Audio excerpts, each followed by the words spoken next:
Okay friends, to get started on doing this job, there's something that I like to mention right off the bat. You want to be as safe as possible. You want to make sure you have hand protection and eye protection.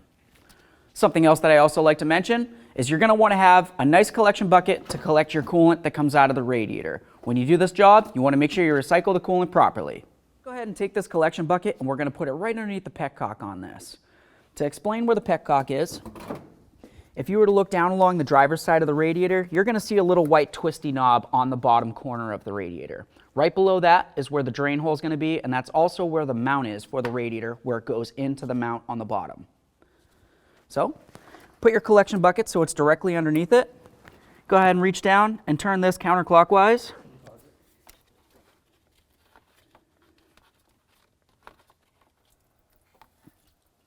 Let's go ahead and open up our radiator cap. Okay, it's going to start draining much faster now. It's always a great idea to check your cap. Generally speaking, I like to replace them whenever I'm replacing a radiator.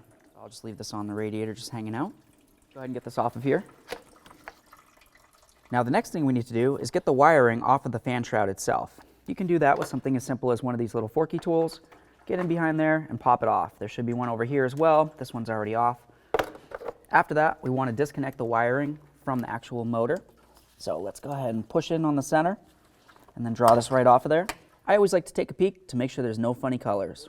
The next thing we need to do is remove our mounting bolts down here. Use a 10mm. There's one on this side and there's one on the driver's side.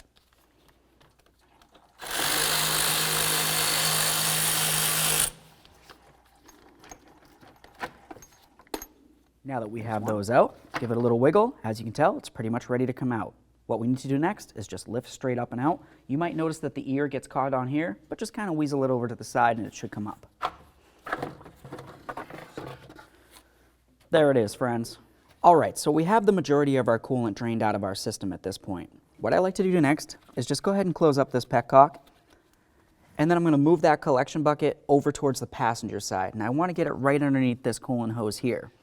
The reason why I'm going to do that is because, as you can tell, the coolant hose is the lowest point of the cooling system right here, so of course it's going to hold coolant.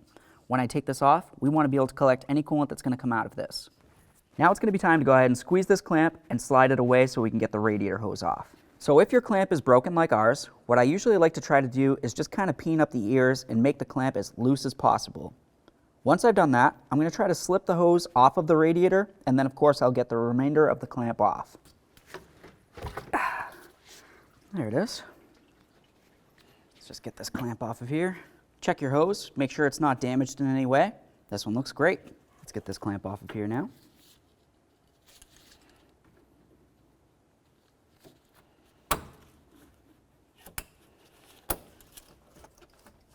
Set this aside. Now we're going to take off our mounting bolts that hold the radiator to the body of the vehicle.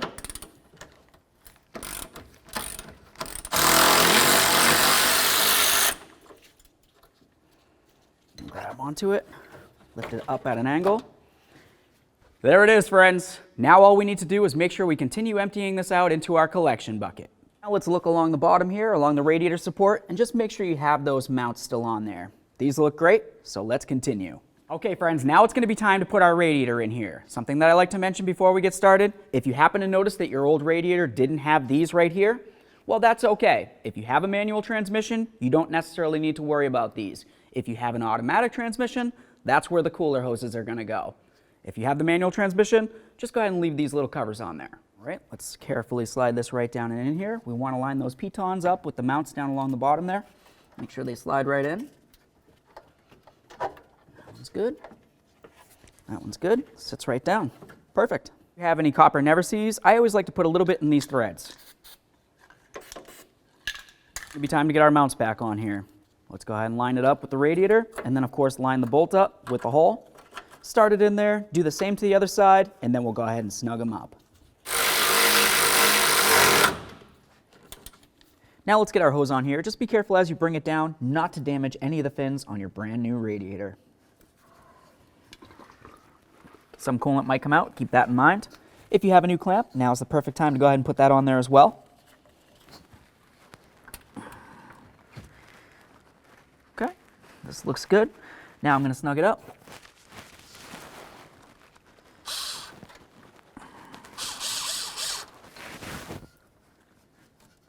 I like to put these so they're easily accessible even if the fan shroud is on there.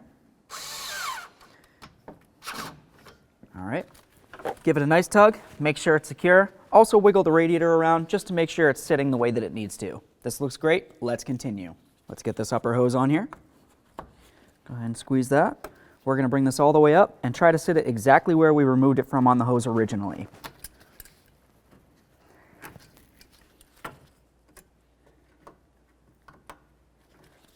Now let's move on down to that petcock. Just give it a little turn, make sure it's nice and tight. You don't want to leave that loose.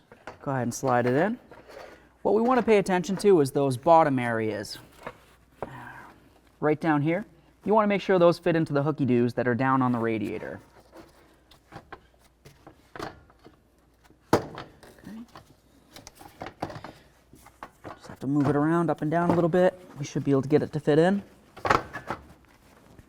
Once you're sure you have those lower pitons situated into the radiator as they should be, let's go ahead and put in our mounting bolts.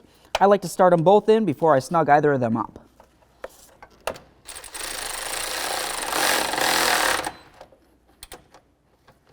That's tight. Do the same to the other side. Let's get our wiring harness connected into the fan. Click, give it a nice tug, make sure it's secured. Go ahead and pop these into the shroud. Awesome. We definitely don't want this flopping around. If anything's broken, just go ahead and use a wire tie to make sure it's secured. Let's connect our overflow hose. Slide it right onto that radiator. This looks good. Make sure it's not kinked in any way. If you made it too long, there's a possibility that it could kink and then you won't have flow like you need. Now the next thing we need to do is fill the cooling system. Get yourself a nice funnel with, of course, an adapter. It's going to make it the easiest. Put it right on there. Put the funnel. And now we're going to fill the cooling system. Toyota recommends using super long life pink coolant. You definitely don't want to use green or anything the like. Go with what's recommended. If you don't have access to that, you can use universal coolant. That should work. I'm just going to go ahead and fill this up using the universal here. Once it's full, you want to run the vehicle and let it continue burping out until there's no more air bubbles coming out of your system. Okay, so we just finished running this vehicle and we've filled up the cooling system completely. Carefully lift this up because the coolant could be hot. Now we're going to open up our coolant reservoir here. So now we're going to take our coolant that's left inside of our funnel and we're going to fill up the overflow system. When you fill this, you want to make sure that you only fill it up approximately halfway and never all the way to the top. I'm going to do this slowly because it likes to make a mess. Once you have that, so it's halfway full, go ahead and close this up. And then, of course, install your radiator cap. All right. Clean everything up. Make sure you spray down the areas in case you spilled any coolant. Of course, pick up your bucket, close the hood, take it for a road test.